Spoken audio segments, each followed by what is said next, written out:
Ayan na po yung, wow. Ito po yung donut ko. Ito, sinasakit din. Parang hindi niya natanggal. Ito. Okay, so ang sinabi sa inyo, Ganda. Tigas yung kating ko. pero nakikita mong nagsasama pa.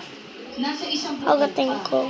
Kasi Agating ko ya. nakita ni Ate Nelia na pumunta sa bahay habang daw si Ate Inday ay nasa trabaho. Totoo ba ito? I-confirm lang kung totoo ko yun.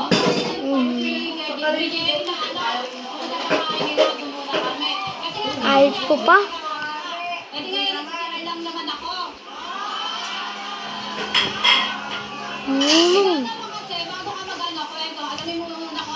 Tagatin ko na.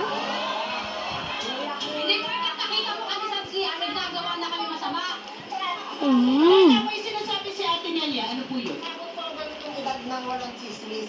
Pag ako nagsalita totoo.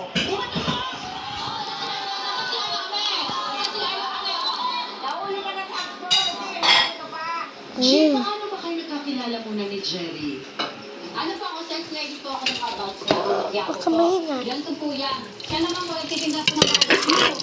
Ngayon, siyempre, tayo sex lady tayo, siyempre kakain pa tayo, di ba po? Bibili tayo sa labas, kasi hindi naman tayo mayaman para laging Jollibee. Siyempre sa labas, turo-turo. Siya ba, titinda turo-turo, bumibili po ako sa kanya. Ngayon, nasabi po niya, kukunin niya na lang po sa akin yung number ko para pag dalawang order ako, at least nakaano na siya, luto na siya, kukuhanin ko na lang po. Ready for pick up na.